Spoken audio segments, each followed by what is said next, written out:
वेद मूर्ति तपोनिष्ठ पंडित श्री राम शर्मा आचार्य जी द्वारा लिखी हुई पुस्तकों की श्रृंखला में प्रस्तुत है पुस्तक ओम भूर्भुवः स्वः, ईश्वर के विराट स्वरूप की झांकी कराता। डे 9। अभी तक हमने पढ़ा 4 सिद्धांतों में सर्वव्यापकता का सिद्धांत। इसके बाद भय का नंबर आता है। अप्रसन्न होने पर ईश्वर नाना प्रकार के दंड देता है। यह प्रलोभन वाले उपरोक्त भाग का दूसरा पहलू है। किसी पदार्थ के 2 पहलू होते हैं, एक उजाला, दूसरा अंधेरा। कहा जाता है कि विद्या पढ़ने से कई सुख मिलते हैं, जबकि यह भी बताया जाता है तो यह भी कहा जाता है कि ना पढ़ने से बहुत अभावग्रस्त एवं दुखी जीवन बिताना पड़ेगा। इसी प्रकार जहाँ ईश्वर की प्रसन्नता से सुख मिलना कहा गया है, वहाँ उसका अंधेरा पहलू यह भी बताया गया है कि ईश्वर के नाराज होने से दुख और कष्ट मिलते हैं। लाभ को उजाला कहा जाता है, भय उसका अंधेरा पहलू है। लोभ से भी आगे न चलने वाले पशु स्वभाव के लिए अंतिम मार्ग भय ही बच जाता है।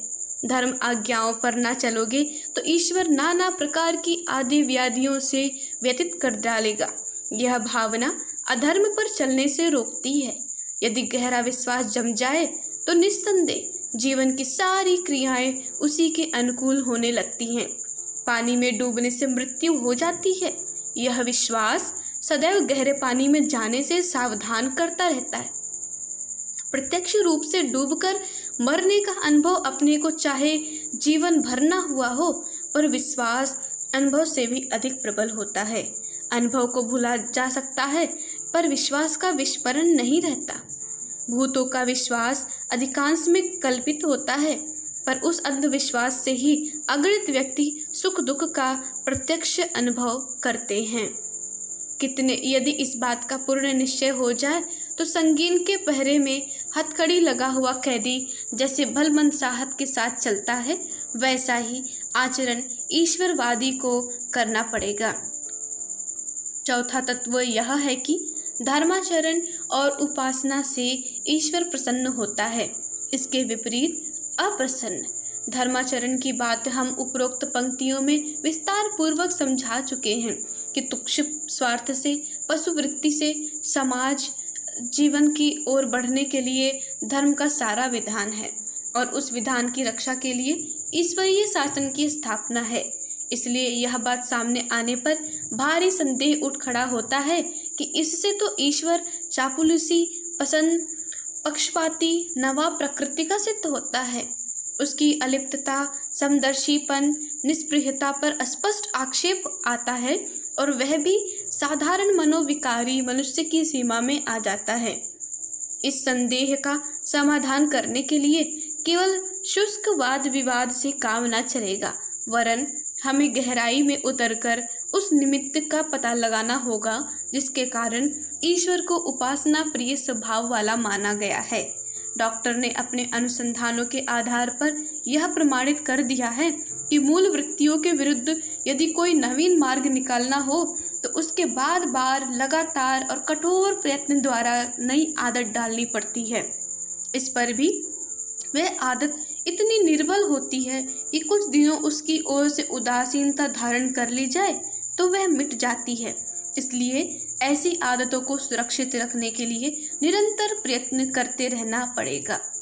यह अनादि सत्य वैदिक ऋषियों को भी ज्ञात था। उन्होंने सोचा कि ईश्वरीय शासन की सर्वांगीण व्यवस्था बना देने पर भी यह पशु वृत्तियों के मुकाबले में हल्की रहेगी और जरा सी ढील देने पर कठिनाई बढ़ जाएगी। इसलिए नित्य कई विशेष प्रेम एवं भक्ति के साथ मूर्ति पूजा के सहारे ध्यान में मग्न होकर नित्य नैमित्तिक कर्म कांडों द्वारा ईश्वर की पूजा उपासना करते रहने का आदेश किया। पतंग बनाई जाए, उसमें डोरी बांधी जाए, हवा में उड़ाई जाए, फिर डोरी को हाथ में से छोड़ दिया जाए तो सारा प्रयत्न निरर्थक हो जाए। जब तक पतंग को हवा में उड़ाना है तब तक डोरी को हाथ में रखना चाहिए, उसकी गतिविधि का संचालन करना चाहिए। फौजी सिपाहियों को नित्य परेड करनी पड़ती है ताकि वह उस शिक्षा को भूल न जाए वरन अभ्यस्त बने रहें। धर्म की रक्षा के लिए ईश्वर का शासन बनाया गया, पर बिना नियमितता के वह शासन विधान कैसे चलेगा? क्योंकि ईश्वरवाद नया शिक्षण है, स्वार्थों को जीवन जानता है, पर ईश्वर के बारे में उसकी मनुष्य योनि में ही ज्ञान मिलता है। पुरानी आदत के मुकाबले में नई निश्चय ही कमजोर होती है। जंगली सुग्गा बेर जामुन खाया करता है, पर सोने की पिंजड़े में दाख अंगूर खाने का नया सुख ग्रहण करने के लिए पकड़ा जाना पसंद नहीं करता। पिंजड़े में उत्तम रहन सहन मिलने पर भी वह फिर से उड़ जाने का प्रयत्न करता है।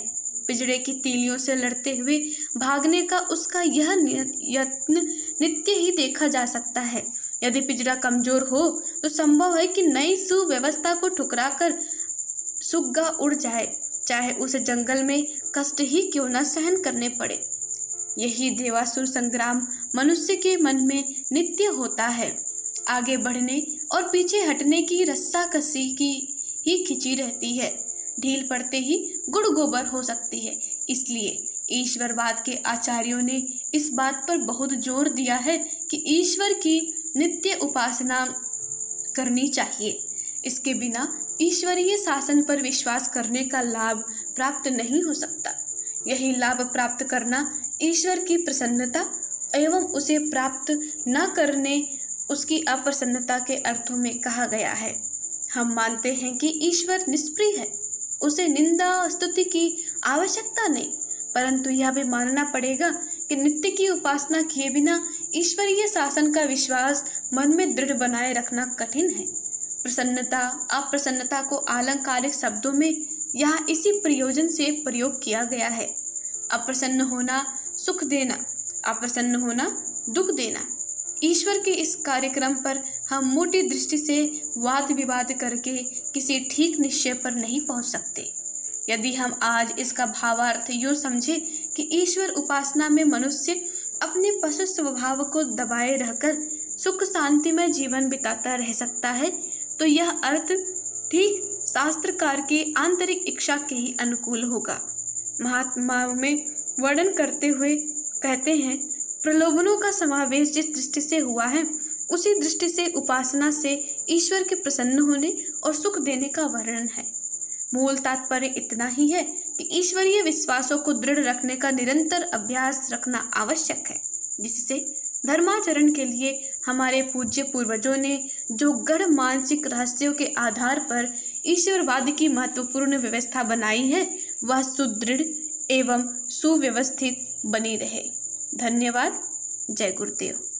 अगला अध्याय आगे। हमारे YouTube चैनल को सब्सक्राइब करें और बेल आइकन को दबाकर ऑल पर क्लिक करें ताकि नोटिफिकेशंस आपको मिलती रहें।